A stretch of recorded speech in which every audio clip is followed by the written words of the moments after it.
Bismillahirrahmanirrahim. Sehingga pertanyaan yang paling sederhana, kenapa kita malas berzikir?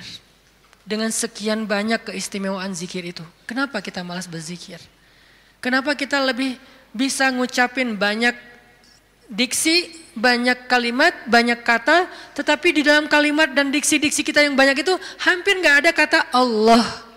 Kok bisa? Giliran menyebutkan nama Allah katanya berat. Giliran menyebutkan sekian banyak diksi, kadang-kadang diksinya itu sampai kita tuh artikulasinya nggak jelas, saking bahasanya nggak biasa kita ucapin, tapi kita berusaha biar terkesan ilmiah. Ya, kan ada orang kalau ngomong tuh pengen ngeluarin kata-kata ilmiah yang susah kan. Dia hafal-hafal kalimatnya, kadang-kadang dia kayak pakai bahasa Inggris biar terkesan kayak educated gitu. Actually, apalagi kayak gitu-gitulah. Dia mencoba untuk mengucapkan kalimat itu seprononnya native speaker biar terkesan dia tuh kayak apa? Kayak orang ilmiah banget, orangnya educated banget. Kalau dia teks, dia pakai teks itu walaupun sering salah huruf misalnya ya. Berusaha kan? Kok mampu gitu. Sedangkan mengucapkan Allah itu tuh prononnya nggak perlu harus fasih-fasih amat. Kalaupun kita salah mengucapkan Allah jadi Allah, karena mungkin kita nggak terbiasa mengucapkan lafzul jalal dengan tafkhim, tetap Allah faham.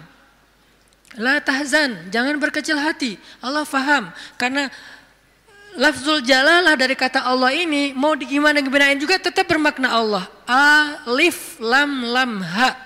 Hilangin alifnya, tinggal lillah. Artinya milik Allah.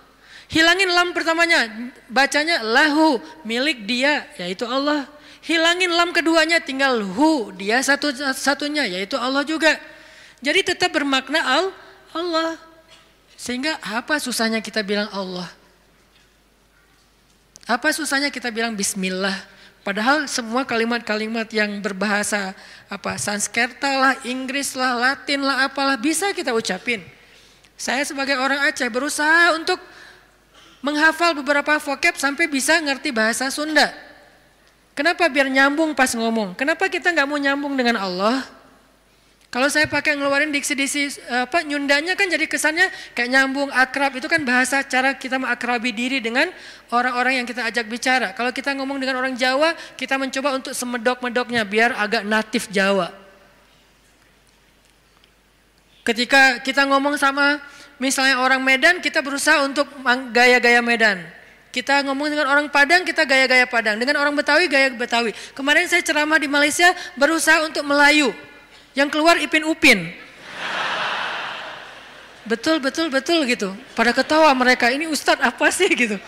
Kenapa? Karena pengen akrab kan dengan mereka. Kenapa sih kita susah banget mau akrab sama Allah, sekedar mengatakan bismillah, insya Allah, masya Allah, alhamdulillah. Ringan banget sehingga kita akrab sama Allah. Sebagaimana kita akrab dengan hamba Allah dan kita merasa kalau akrab dengan seseorang kita akan dapat kebaikan dari orang itu. Minimal penerimaan publik, minimal orangnya mau jadi teman kita, minimal orangnya mau ngobrol sama kita gara-gara kita pakai bahasa yang nyambung dengan dia. Kita terus berusaha untuk akrab dengan makhluk. Apa susahnya kita akrab dengan Khalik? Padahal Allah nggak membuat syarat yang rumit agar kita akrab dengan dia. Enggak. Akrab dengan cewek itu susah. Nggak modal. Berapa kali traktir belum akrab juga.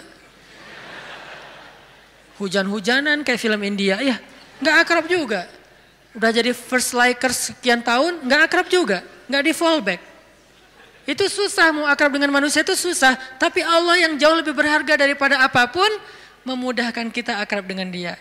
Ketika kita bilang bismillah, Allah langsung ingat kita. Allah nggak bilang, lo siapa? Enggak. Kita bilang insya Allah, emang kita kenal? Enggak, Allah nggak ngomong kayak gitu. Manusia yang kayak gitu, ketika kita mention dia kadang-kadang kayak apaan sih gitu. Sok kenal, sok dekat gitu kan. Kalau Allah nggak apa-apa, kita sok-sokan. Saya akrab banget sama Allah, nggak apa-apa, Allah senang digituin. Artinya udah dimudahin banget sama Allah. Apalagi sih yang bikin kita nggak mau berzikir? Udah banyak banget janji-janji Allah yang hebat tentang zikir. Apalagi yang membuat kita terhalang dari zikrullah. Ini poin kedua, bahwa ternyata keutamaan zikir itu luar biasa, termasuk fazkuruni azkurkum. Poin ketiga.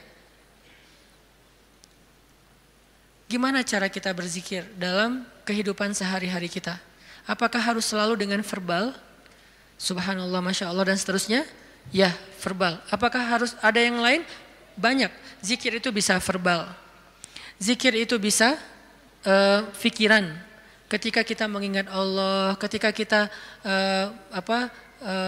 berprasangka yang baik tentang Allah, itu namanya kita berzikir. Karena arti zikir itu bisa menyebut, bisa mengingat. Bahkan orang yang beramal solih, melakukan satu kebaikan karena Allah, itu juga termasuk berzikir. Bahkan dengan perasaan juga bisa berzikir. Gimana perasaan yang berzikir? Perasaan cinta kepada Allah itu zikir. Perasaan rindu kepada Allah itu zikir. Perasaan takut kepada Allah itu zikir. Perasaan kagum, takjub kepada kebesaran Allah itu zikir. Perasaan marah karena Allah, bukan kepada Allah. Marah karena Allah itu zikir. Benci karena Allah itu zikir. Malu itu zikir. Kalau perasaan kita itu diniatkan karena Allah, cuma niat, ringan banget, udah termasuk orang yang berzikir. Cuman nih niat, cuman ingat, udah masuk orang yang berzikir.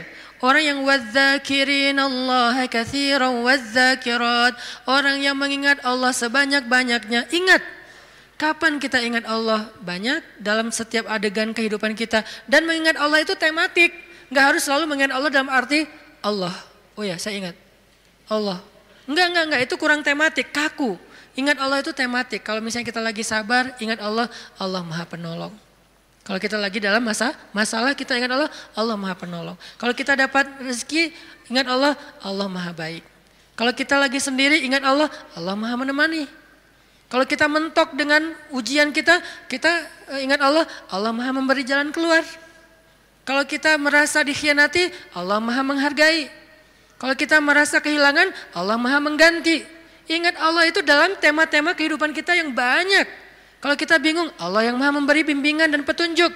Kalau kita kekurangan, Allah yang Maha Memelihara. Ingat Allah, Allah kalau bahasa Allah apa? Lagi, Allah terus. Gimana sih? Allah dulu, Allah lagi, Allah terus. Ya gitu deh pokoknya. Allah dulu, Allah lagi, Allah terus. Semudah itu mengingat Allah. Jadi nggak perlu ribet. Kita nggak perlu mention Allah pakai underscore terus lupa di depannya ntar ketukar sama yang fake. Nggak gitu kan ya? Itu mah sosial media. Kalau kita nggak tahu dan nggak hafal akunnya, apalagi nggak follow, nggak akan dimunculin kan pas kita ngetik gitu kan? Tersalah lagi. Udah capek-capek story ternyata salah dan nggak bisa diedit. Akhirnya hapus semua. Allah tuh nggak kayak gitu. Gampang. Ingat aja. Ketika kita ingat Allah, saat itu juga Allah ingat kita. Ana inda dhanni abdi bi, aku tergantung prasangka hambaku kepadaku. Syukran ya Rabbi, syukran, hadaita qalbi, syukran.